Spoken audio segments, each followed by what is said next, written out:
Hello, everyone. Welcome to Friday Night Pint. My name's Nicky Hawkins. This is Daniel Lawless. I mean, we wasn't here last week because there was an accident last week with Mikel Antonio. And just before we went live today, we've learned the unfortunate and tragic news that we've lost a young goalkeeper in the youth team. 15 years old, Oscar Fairs, who tragically passed away. He succumbed to his battle to cancer. I've got to say that this edition of Friday Night Pint is dedicated to Oscar. Everything, our thoughts, our prayers, everything is with his family, with his friends, with anyone close to Oscar. And what brave young man. And I hope that he finds peace now, that he's he doesn't have to battle this tragic disease anymore. So this episode is dedicated to Oscar, and rest in peace. You'll forever be in our hearts. You'll always be part of our family. Thank you very much. Yeah, 100%, mate. Couldn't say it better. Yeah, echo the sentiments, so lights gone off. But yeah, so we're here today, Friday Night Pint, a little bit earlier than usual. It's all going off at West Ham. This week we finally got a win, and we're looking forward. We're looking potentially to get a new manager if we had lost it. The win was far from convincing. The ownership are said to not be convinced by the win. Being at it's Christmas time, we thought we would do a little Christmas list of what we want. The fans. What the fans? A sort of a Christmas wish list, and this is more to put to you, really. Like, tell me what you want. We want to know what you would like for West Ham this Christmas. I mean, it is a absolutely mental time of the year. Obviously, the transfer window's coming up. Obviously, God bless that Mikel Antonio he's still with us. Thank God for that. But he will need replacing in terms of football terms in the January transfer window. So maybe that is something that you want. Do you want the ownership gone? Do you want the new manager in? All of that stuff. We want to hear what you want to do. And we're going to talk about what we want a little bit. We're going to talk a little bit about last week's game because we haven't got round to that yet. We'll talk about Bournemouth coming up and some bits and pieces that we see in the chat as well. So yes, welcome to Friday Night Pint. I know it's slightly somber, and as I say before, yes, all of our thoughts and prayers are with Oscar's family this evening. Once you're part of our family, you never, we'll never forget you. But yes, Christmas wish lists. What do we want? Well, Red 5 wants Margot Robbie. Does she play up front? That's what I want to know. Yeah, I would like to know that as well. Can she manage the team replace Lopetegui? The thing is, I think a lot of us were saying that we needed a striker before the unfortunate accident that Antonio found himself in. It's just we needed one in the summer. We needed something different, a younger striker, someone with more legs, and it's just that unfortunate accident has only really sped up the need for that to happen, made it more urgent, the need for that striker to come in January. So obviously we can't get it in time for Christmas. So you get your voucher. We'll get your voucher for a striker. I'm going to put something to you now, right? And people are going to call me crazy, but this is out there, right? I think this is even more out there than the Paul Pogba story, yeah? Oh, gosh. Marcus Rashford is available. Marcus Rashford is available. He was available in the summer. He's available in January, apparently. Listen, I know that West Ham would be lucky to attract someone like Marcus Rashford. Look, Marcus Rashford, as bad as he is, right, in the moment now, right? 2 seasons ago, he had a 30-goal season. Yeah, we need a striker. Yeah, I'm not being funny. Our striking options are very limited, especially with Mikel getting injured, right? Yeah, we take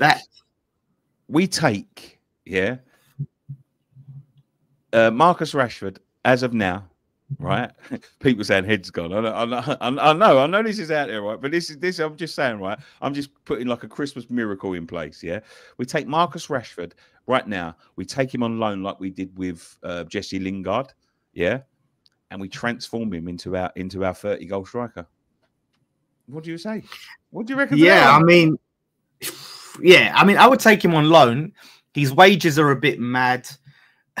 Mentality wise, he needs to really get back to what he was, and he just seems to be not interested in putting in the hard graft. I think the talent is there to be seen, and I think this is a very unfair. This is a very unfair comment. No, he's not interested in football anymore. Plus, he must be on over £300,000 a week. Of course, he's on over £300,000 a week. Of course, he's interested in football. He's still playing football. Listen, there is times when footballers just fall out of love with the football that they're playing at the moment. It is a very toxic place at West Ham, at Man United. Don't get me wrong; it's probably not much better at West Ham at the moment. But listen, if we could get him, and we could get them to pay some of the wages for the loan, I would take him. I would take him, honestly. Talent-wise, yeah, it's all there. I don't think that's a completely unfair comment in terms of maybe, to the degree that he's lost his drive and his dedication. Just like Lingard. Lingard was in exactly the same situation. Exactly the same situation. Yeah. Lost his drive, lost his will, couldn't get in the team, was struggling a lot with, being around Manchester, maybe getting a bit stout at the club, that type of thing. Yeah, we took him and we transformed. Listen, it doesn't matter what happened afterwards. Was Jesse's downfall? That was his own fault. Yeah, but we took the fact of the matter is this. Yeah, we took Jesse Lingard and made him into the player he's always showed the potential to be, even for that 6 months. Yeah, he always had that potential. He always had that potential, Jesse Lingard. The best football he ever played was when he came to us on loan because he was free again. Yeah, I think there was a sort of a perfect storm type of element in it that the type of football that we played, that counter-attacking. He knew Moyes. Fit Moyes. It was behind closed doors. I don't think Lingard would have necessarily suited us in the late seasons of Moyes, especially last season. But yeah, it's one of them. Like, if it's a loan, then without an obligation, then it mitigates the risk. But there is an element of risk there for us. Like, say, like a Chelsea, they can go and pay a Rashford like 300 grand a week, right? I don't think the Chelsea would suit him, though. I don't think he'd be able to break into the side. No, but what I'm saying is, it would be less of a risk for them. For a club like us, if we had to pay those wages, or do anything like that financially, it has to work. We can't swallow that. So yeah, that would be an interest. I don't think we've got any hope in hell of it happening. No. I don't. No, listen, this is not me saying it's going to happen. This is not me saying it's even on the cards. I'm just saying, like, I think that could work. That would be a Christmas miracle to me. That would be, if I had something that's available right now, that I know that's available. If I'm not going to say funds wasn't an issue, because funds are always going to be an issue. But if we had the money now and then, and they said, right, look, we have got that money, I would invest into him. I would invest it. Yeah, no, that's fair. Like, but yeah, look, I think if we could get like a young, hungry striker, like we could have got with Duran, that would be ideal. Who that is? Do you know what? I watched. I don't watch them often either, and I'm not going to pretend I do. I watched Aston Villa in the Champions League the other night, and I must say this, right? Duran was absolutely magnificent. Everything that you want in a striker, he had it. Back to goal, was bringing people into play, holding up the ball, running off the ball, running the channels, strong. He was doing everything. I don't know whether he scored. I can't remember whether he scored. He did score, yeah. He did score, yeah. But everything that you want a striker to do, he was doing. He was excellent. He's 20 years old. We're never going to get over that. We're never going to get over him. I'm going to be honest. Yeah, that's it. That's always going to hurt. It's always going to hurt, because him and Cole Palmer. Imagine we'd have got Cole Palmer the year before. Yeah, Jesus. We were trying to get Cole Palmer. Yeah, it was done. That Cole Palmer deal was done until Chelsea stepped in last minute. Gyökeres, look at Gyökeres. Like, everyone's after him now. We had the chance to get him when he was at Coventry, I think Moyes turned down the opportunity because he wasn't sure he was cut out for the Premier League. Now he might not, still not, but Man United, Arsenal, Chelsea are all interested in him now. So no excuses. We need to go out and get, whether it is, January is a hard window to make these signings, but whatever happens, we're going to need to potentially get a loan, at least a loan. Let's ask the chat. Who would you look at? Who would you look at in what's available? What is possibly available? I'm not going to turn around and say they're openly available. What, like, you look around the clubs and think, well, yeah, he could do a job. I mean, someone like even Tony coming in from Saudi on loan. If he's not, I don't know how he's getting on out there. You know what I mean? Like something like that, because they do that. I don't know whether it's off season. Someone said he's Andy Carroll still playing, but is there anyone he's in out the French there? second division? That's where he's playing. Yeah, but I think he's paying to play now.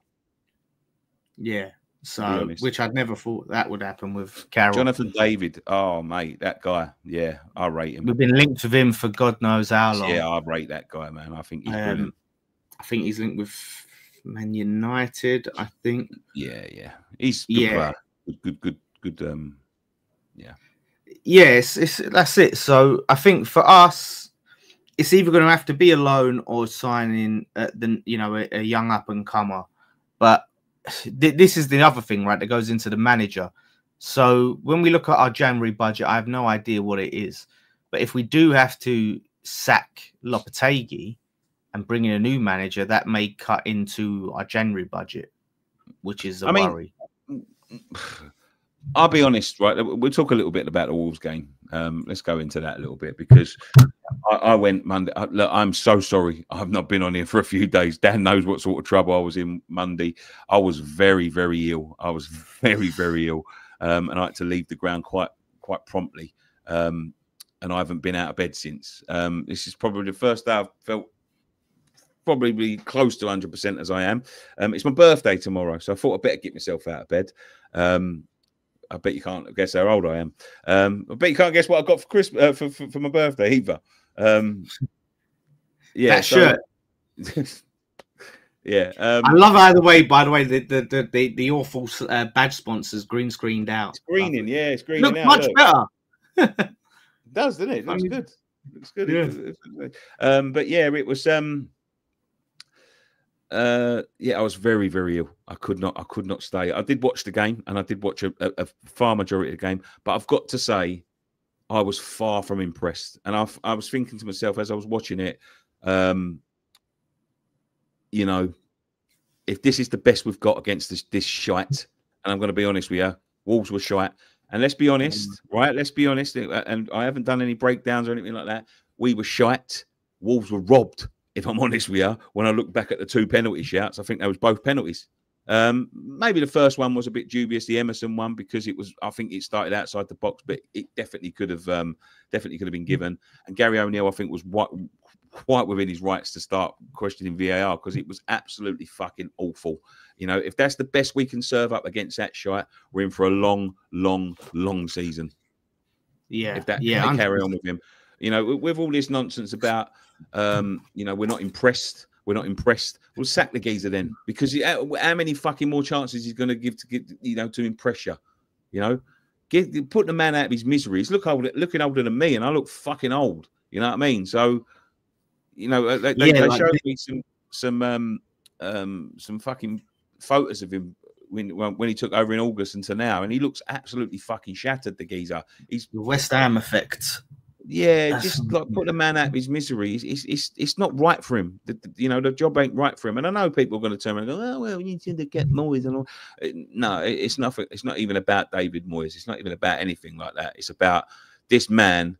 He's not right for this club, and the players he's got, he cannot get a tune out of them, because that was fucking pathetic Monday, if I'm honest. Well, Teletext Pair, 49 sub chat. Thank you very much, Teletext Pair. Offers an opposing view, which is always welcome and refreshing to hear. Lopetegui needs a transfer window. Not right to talk of a sack when he's expected to show his star with Moyes players. Fella is unfairly treated. Thank you very much. Absolutely. Yeah, I mean, listen. I agree. I don't think he's been unfairly treated. I think he's been given a lot of money, I do know what you mean by time, but when you look at the league's shite, and we've still got time to shoot up the league. We've still got a couple of wins in us that can shoot us right up the league. It starts with Bournemouth on Monday, because the league's so shit. The league is so shit. And let's be honest, it is. Everyone's beating everyone. There's no one really pulling away. Man City are fucking shocking. So people are picking up points off them. You know, people are picking up points. You know, Fulham are picking up points of Arsenal when they shouldn't be expected to. The league is still shite, and there's still time to salvage it. There's a lot of games coming over. If we're going to be served up with any of that shite that we saw on Monday, we're going to struggle to pick up points. Yeah, 100%. And I never thought that his job should have been judged on Wolves anyway, because it's such a that's a game we should be beating, right? So we're going into Bournemouth. For me, to get out of that unscathed, Dan, he needed to come out of that 4-5-0 win. Yeah, 100%. But this is what I'm saying. Like, they're saying your job's based on you have to beat Wolves. No, like, let's look at the games like Bournemouth, Brighton. Yeah. Because these are the games where you should be judging him against where you feel like you should be in the league. If Brighton are 6th and you think you should be 6th, let's see how he goes head-to-head with Brighton. Let's see how he goes head-to-head with Bournemouth. Let's see how he's going to get to that position where you want him to be. Not beat the shit at the bottom of the league, because we've had 2 games at the bottom of the league. We've had Leicester, which, listen, we should have beat Leicester, but we didn't. And in fact, we let in 3 fucking goals, yeah? We let in 3 goals against Leicester, which is not good enough. You know, whether we should have scored 7, 8, 9, 10 goals, doesn't matter. We didn't. We scored 1 goal. And like, when you look at it, you shouldn't be judging them unless you're fighting at the bottom of the league. Unless you're judging your manager on keeping you in the league and how many wins he can get against the bottom clubs, we should be judging him against the likes of Bournemouth, who are in good form at the minute. We go to Bournemouth on Monday. Are you confident after what we see? Anything that we've seen this season? Absolutely fucking not. I'm not. But that's what I'm saying. So he's got another chance to prove himself here. So, you know, he's getting, yes, okay, you can give a manager time, but we have to see something. And my concern, I'm okay with keeping Lopetegui, right? As long as he hasn't lost the dressing room. The only reason I say I'm okay keeping him is because I don't want us to be forced into just signing any manager that we can get our hands on now. I want to make sure that, and that's what we should have done last season, right? We had all the time to prep and make sure we got the right appointment after Moyes, and we didn't. But I want to make sure we get it right this time, rather than, oh shit, we sack him in December. Now, shit, Potter, here's a 2-year deal. Right? I want to be certain. So I'm okay with for now, because we're 9 points clear of the drop. We ain't going to get relegated.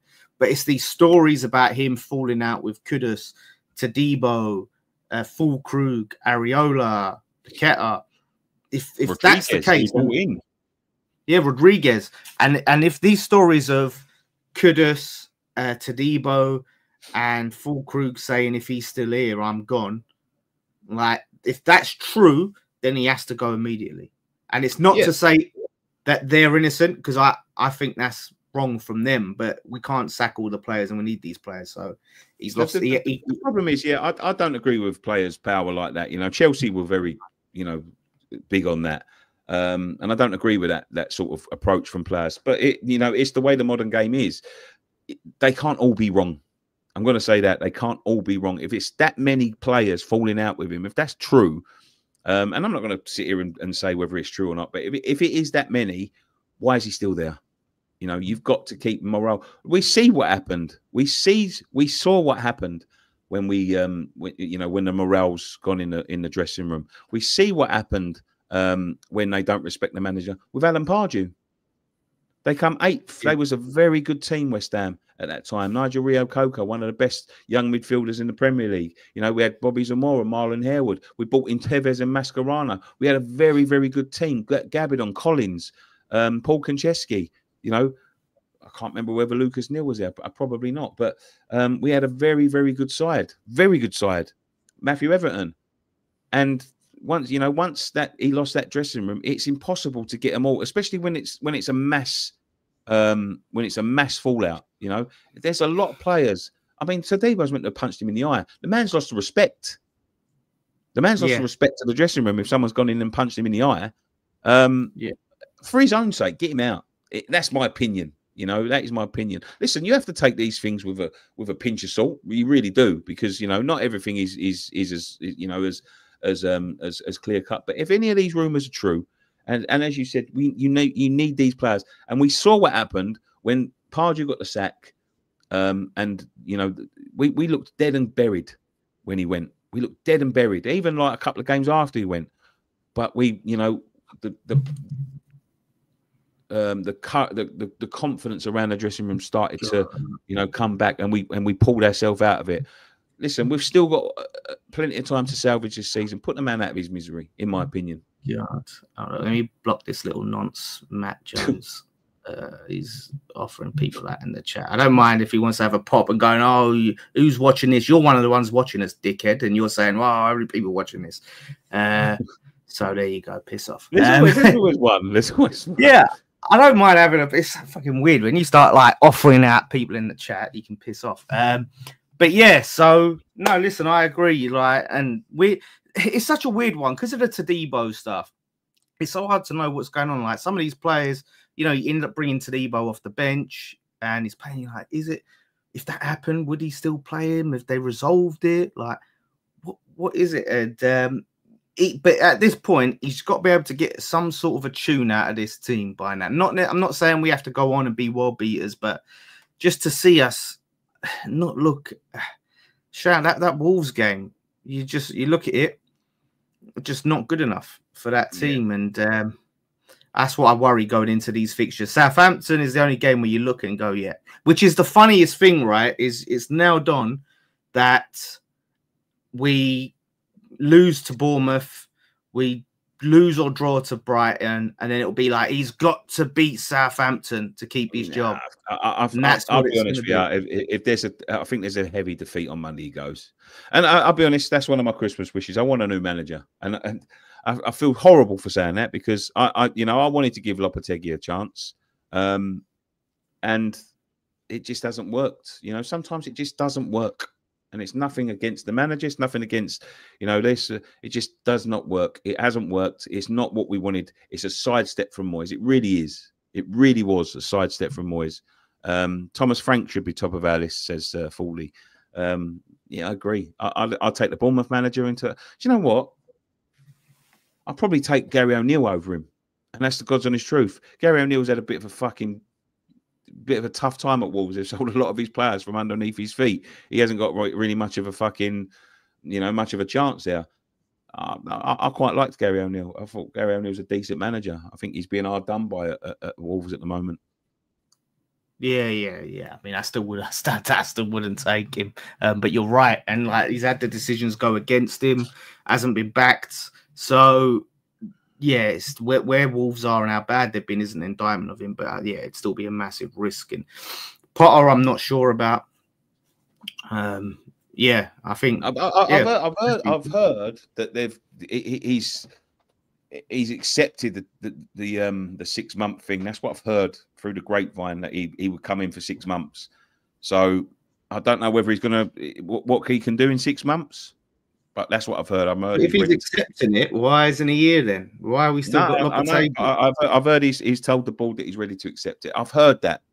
It is could be complete bollocks, but that's what I've heard. I'm ready. And this is the thing. What I said on another video is the problem is they're so worried about sacking managers after a win because of how it looks and what the media will say. They care more about what the media would say than yeah, well, Leicester done it, yeah. But that's what I'm saying. But with us, it's all no. We got worries. It looked like they was lining up Van Nistelrooy.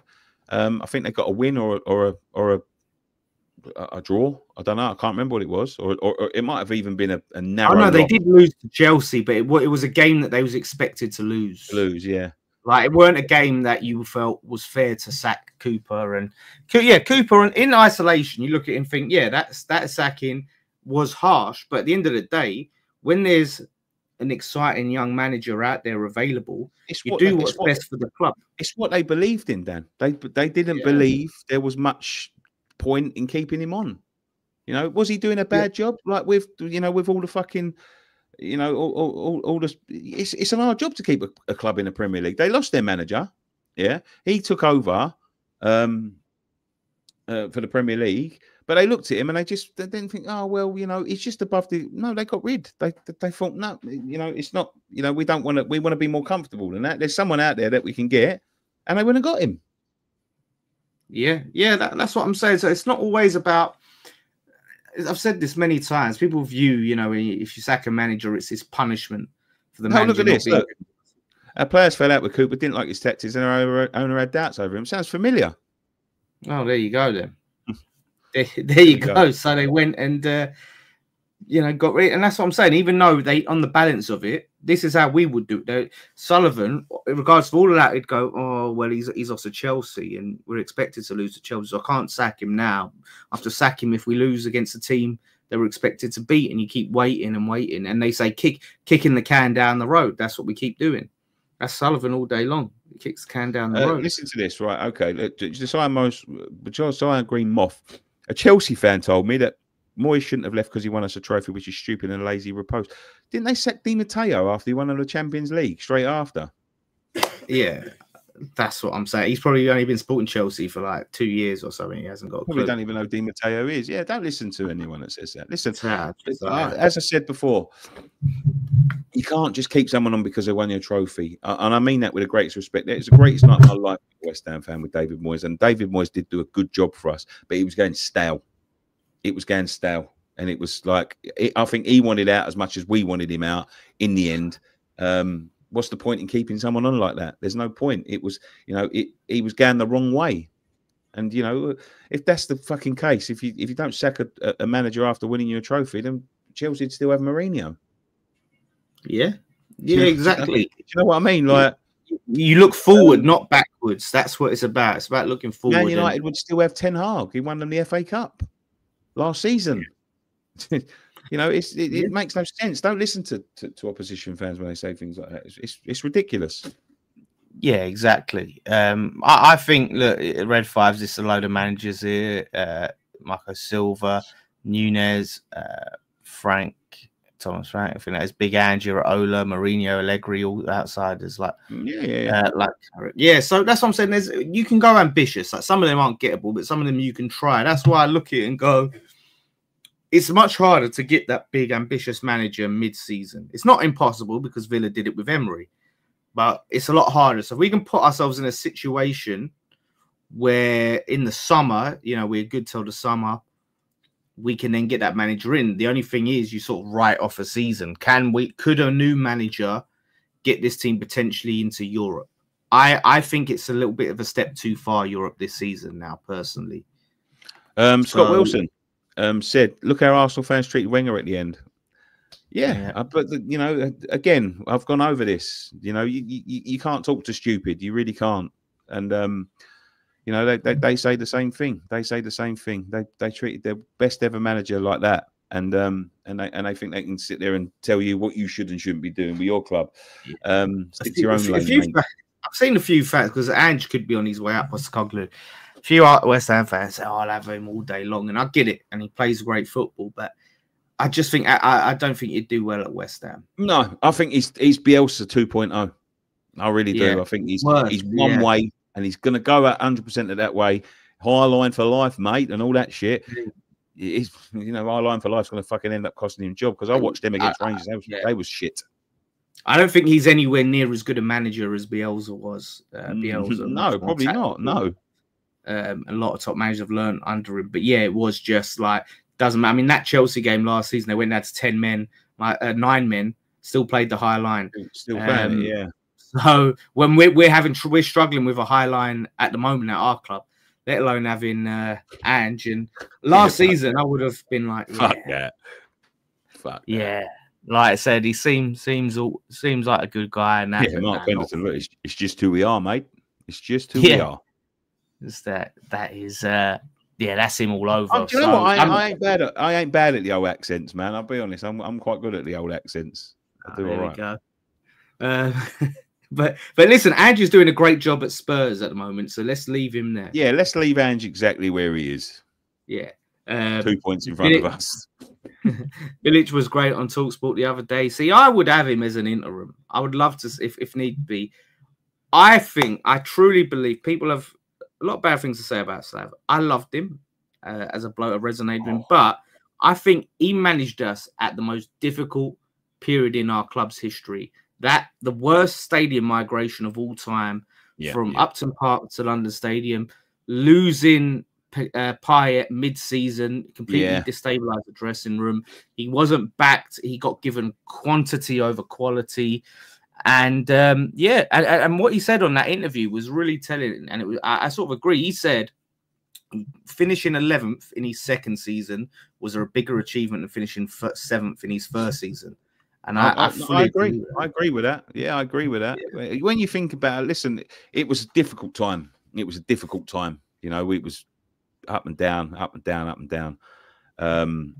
You know, he went from, you know, the bowling, which was the last season was formidable there, to it's really difficult, really, really difficult. We didn't get the grasp of it, let's be honest, for years after the move. So yeah, you know, maybe they had a little bit of a rough time. Yeah, we was maybe like, from us, maybe from the ball, you know.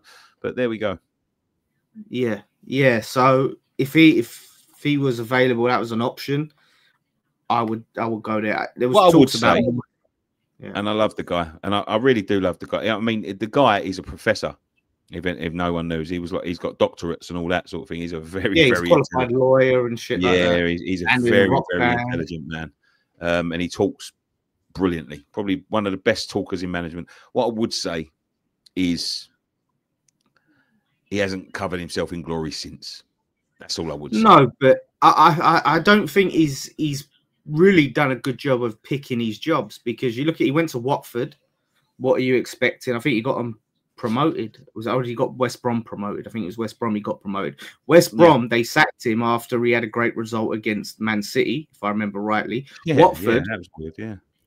And everyone's getting sacked at Watford. Like that, I don't know why. Yeah, you're right. Yeah.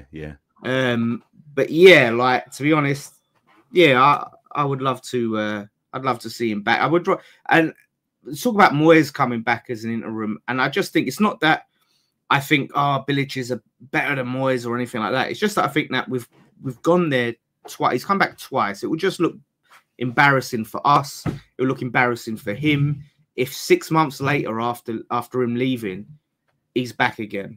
I think it would just prove that they've got no clue. They've got no clue about what they're doing. You know, what direction they're going. You know, there's no plan B, so to speak. But there we go. Let's go past the Christmas wishes. I know that you got some things. What do I want? I'd like a new board in the new year. That'd be nice, wouldn't it? Yeah, that would be top of the list. New ownership. I was speaking to an Arsenal fan the other day, and he's like, was walking past the stadium, and he's like, it's crazy how you haven't got all these other teams have these super mega rich owners. He's like, yeah, I can't believe. He was like, you or Millwall seem like clubs with big fan bases that are ripe for that sort of takeover, and we ain't had it. Like, and it's true. Like, I don't get it. We are ripe for a takeover. We are a sleeping giant, I think. And that's a big problem. So yeah, new ownership, but yeah, I don't know when he's going to get out. There's a question, a genuine question. Do you think your stadium holds you back? Let's say this team is playing in Upton Park, would be better. I do think so, in a degree. There was a lot of talk. I've seen different people, football people, analyze and say how big our pitch is, and this was something Slav said in his on TalkSport, going from Upton Park that was tight. You know, opposition teams hated playing there, especially the big teams. They hated playing at Upton Park because it was a smaller pitch, tight, cramped. Whereas they came to our stadium, the London Stadium, how much big and spacious the fans are away. They couldn't wait to play on it, and I think that's to our detriment. If we should have tried to at least replicate it somewhere as pitch-wise as close as possible, but it's a crap stadium. What do you think? Do you think it holds us back? Hold us back. I don't know, because it could be the thing that could could attract people. It could. It is an iconic stadium. It is an iconic stadium. Not to me. I think it's a pile of shite. I think it's a pile of shite in the middle of a fucking shitty, if I'm honest with you.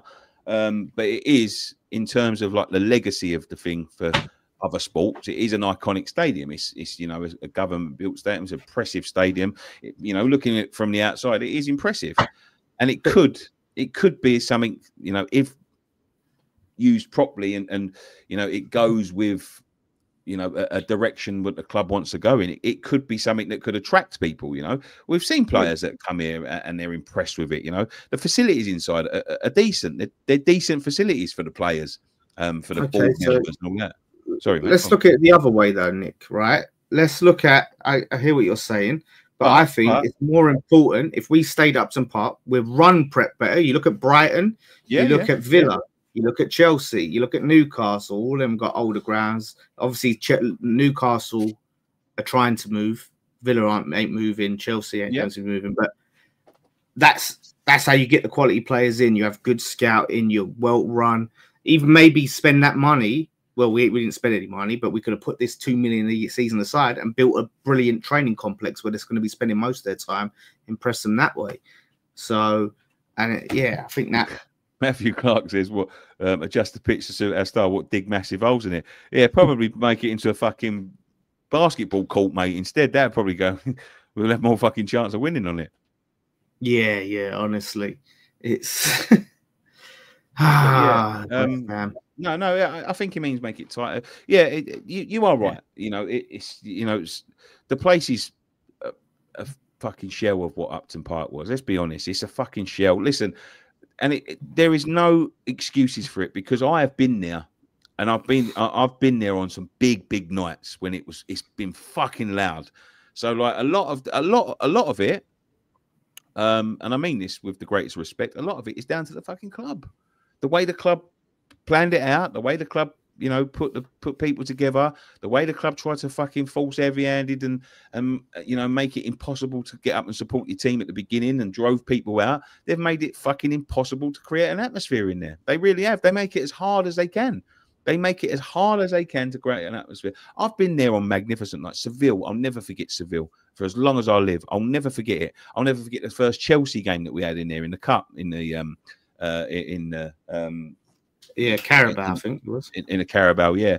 They was brilliant nights. You know, listen, the Chelsea one was marred by violence, which was, you know, it's never nice. But I'm just saying, they made it very, very difficult to try and love from the very get-go. People were upset. People were upset that we'd left. Yeah. People were upset that the Upton Park was gone, and they didn't try and make it a welcoming atmosphere in there. In fact, they tried to everything they wanted to do is get away from what the bowling was.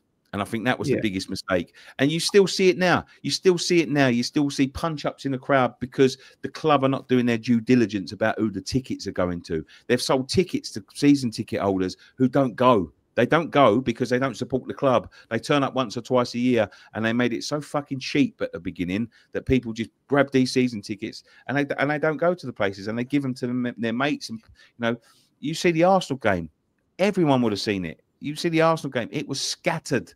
It was scattered with Arsenal fans in there. And whether that is being distributed by fans, which a couple of them were and will always be because of, the way they sold their season tickets. But a lot of them is to do with the club. They'll just sell the fucking tickets to anyone that's got the money. You know, when it comes to games like that, you know, especially against, and I mean this with the greatest respect, against teams like Arsenal, where you're going to be expected to lose the game, yeah. And you're going to know there's going to be a lot of maybe opposition fans jumping up and cheering at times in there if a lot of goals are going in. Why are you selling the tickets to people that ain't got no history? You know, if they ain't been to 10, 15, 20 West Ham games in the past as home fans, don't sell it to them. Yeah, don't sell it to them. I think it's all of what you've just said, but a lot of it, at the end of the day, it comes down to the football, right? You look at Arsenal, the Emirates was called the Library, right? It was called the Library for years. The atmosphere's improved recently. Why? Because they're good on the pitch. They're winning games. They were obviously they've gone a bit pewless lately, but they was playing good football. They was scoring goals. The football was getting the crowd up, and they was playing well. They was challenging for titles. The fans had belief. They were excited to see their team, and that translated into the atmosphere. So what we're seeing at the moment isn't really inspiring to the fans. You know, what we saw, especially that first half. How can you get up for that and just force it? It's a two-way street, you know. Yeah, it's difficult. Dallas Winston says, and this is a great shout. Hey, gents, the only thing I changed on Santa's wish list is the order of wishes. I put Antonio's recovery first, Sullivan out, the new manager, and the new striker. Absolutely. By the way, someone pointed out, Antonio should have been first on your list. Someone said that's in. I just knocked up the thumbnail real quick. There's no particular order. This is just the order. New manager. Oh, what else? Striker. That's no particular order. So people going, no, why isn't Antonio's name for? I know Dallas isn't saying that, but some other bloke had a pop earlier that weren't top of the list. So no particular order. Okay, let's get round to let's start previewing this Bournemouth game. Then we don't play the weekend again. I think this is the 4th time in 5 games that we've had a midweek game, which is absolutely fucking atrocious. If I'm honest with you, I'll be making a trip up there. Huh? No, I was saying Monday Night Irons. That's what you have to call us. I think we've got a few Monday Villas coming up. Yeah. Villas on Friday night, isn't it? Was it Friday? Yeah. It's a Friday, yeah. The cup game is on a Friday, but then we make the trip down the South Coast. I'm not looking forward to this one, Dan. I'll be honest with you. They are in good form. They seem to be getting good results. They're playing good football, and I think we're still shit. Yeah, it's always been a tough place for us to go. Traditionally, over the years, it's always been a difficult place, and now they are a much better side than us at the moment. And it's crazy to say that, you know, but they're in great form. What Iraola has done with that team has been fantastic. And you do look at it and think, okay, he did have a whole season to implement it, and that is maybe an argument to keep Lopetegui. But again, it's not just about that. If you fall, Iraola didn't fall out with the players and all of that stuff going on. But yeah, he's done phenomenal. They're playing good football. They're winning games. They've got some big results this season. It's going to be so difficult, especially with how open we are at the back, how all over the place, and the amount of chances we give up. I think they'll have a field day, and we just have to hope that they haven't got their shooting boots on, and we can turn up. And one positive thing I will say is we seem to have improved on our set pieces, and that's something we struggled at all season. I think we've scored 3 now, so that could be our ticket to beating. If we can start to be consistent with our set pieces, then we may get somewhere with it. And I've got to say as well that game on Monday, I said it before and I say it again, you know, a big goal, when a big goal needs scoring, Tommy Souček comes up with it. Yeah. Yeah. No, listen, he took it well. It was a great delivery for a change. Yeah. And it was a great header.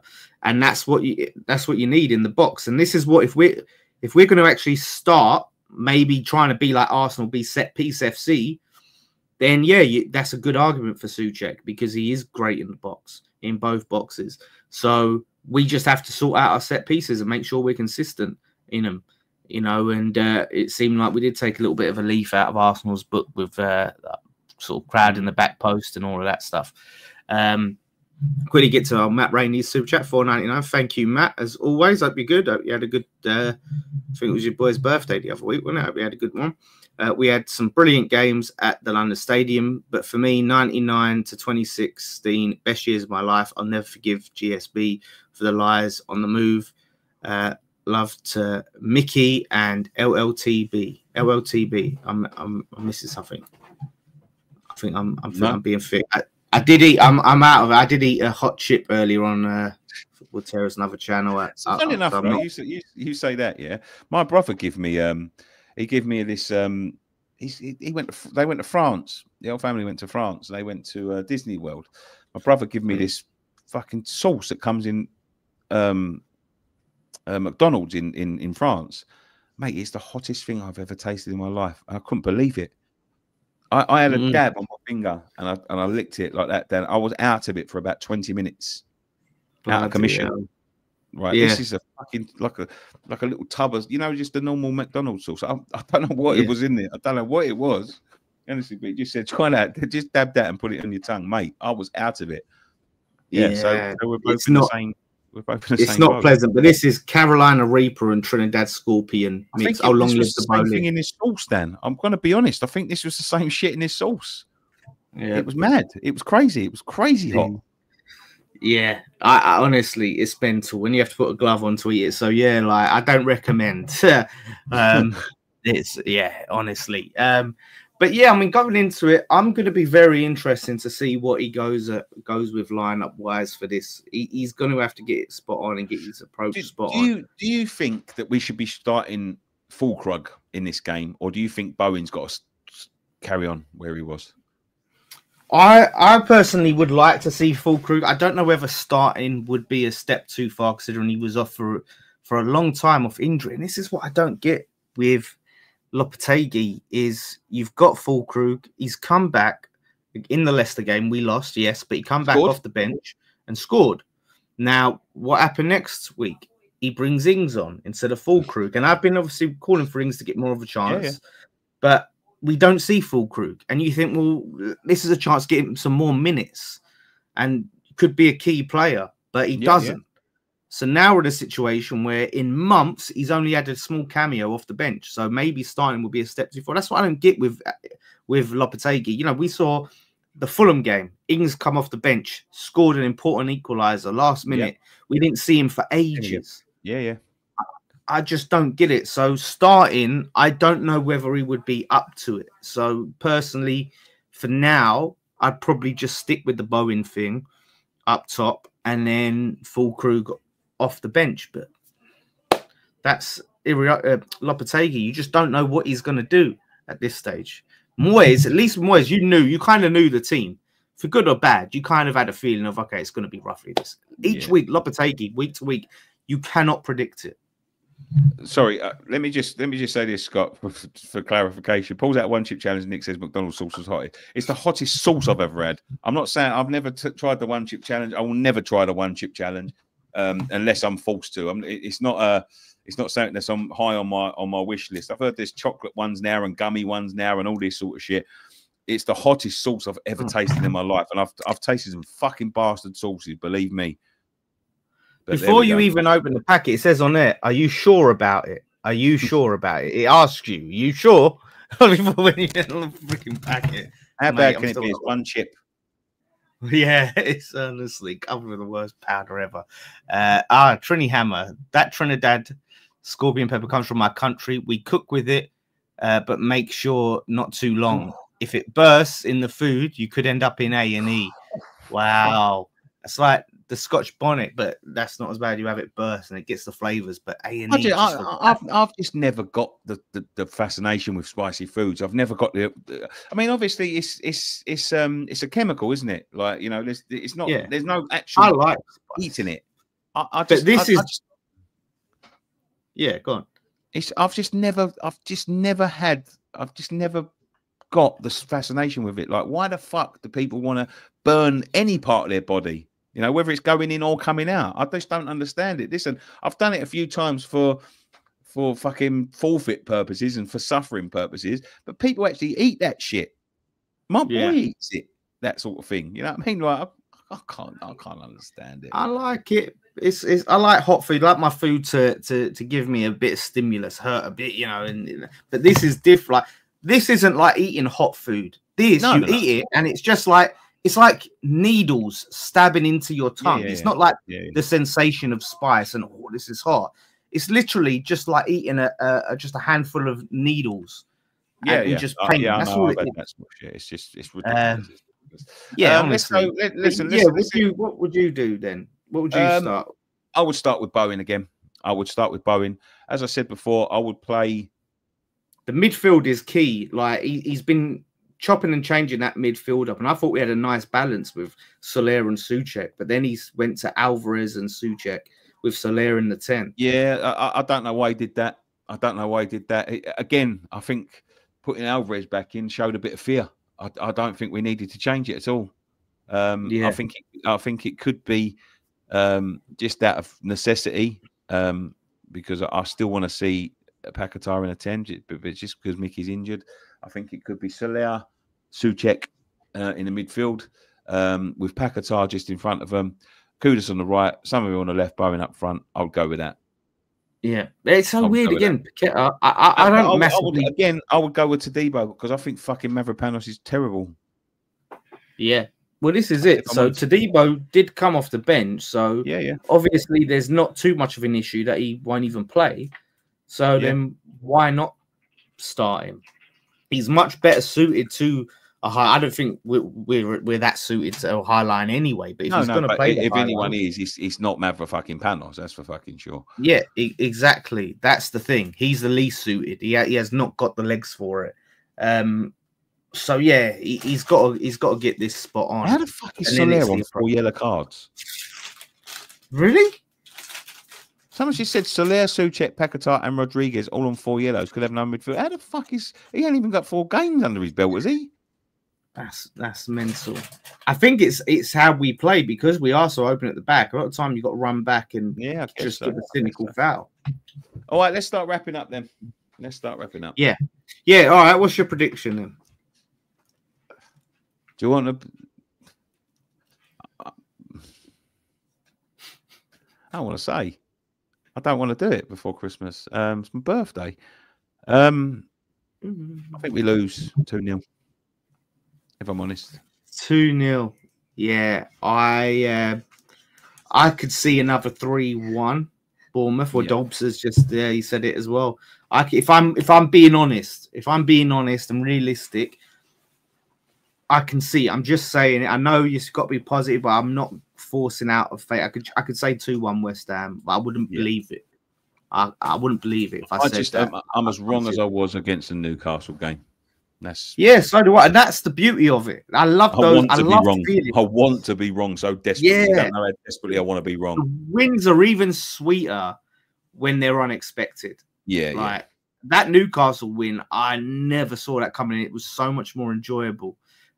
So yeah, the main thing is, Nick, do not lose your fucking keys. Make sure they are. I won't lose them this time. Get a little keychain thing, with your belt loop. Oh, well, I've bought myself an Apple tag.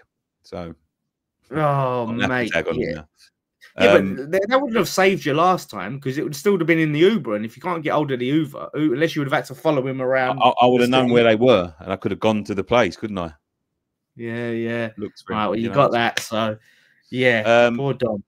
So poor Dom. Yeah. Give you a prediction for the Birds versus Seagulls. The Birds derby, the Seagulls versus Eagles. I'll tell you what ain't safe. The chips. That's what ain't safe. Yeah. When birds are around, your bag of chips ain't safe. So 2-2 written all over that. It's got 2-2 written all over. No, I say 2-1 to the Seagulls, to be honest, Brighton. But there we go. Thank you very much for joining us on this edition of West Ham Fan TV's Friday Night Pint. Again, this preview part of it will be uploaded again tomorrow. Might do something Sunday. It depends. But Monday, I will be going to Bournemouth and see some content coming up from there. But there we go. Thank you very much for joining us. One thing left for us to say. Come on, you Irons. Come on, you Irons.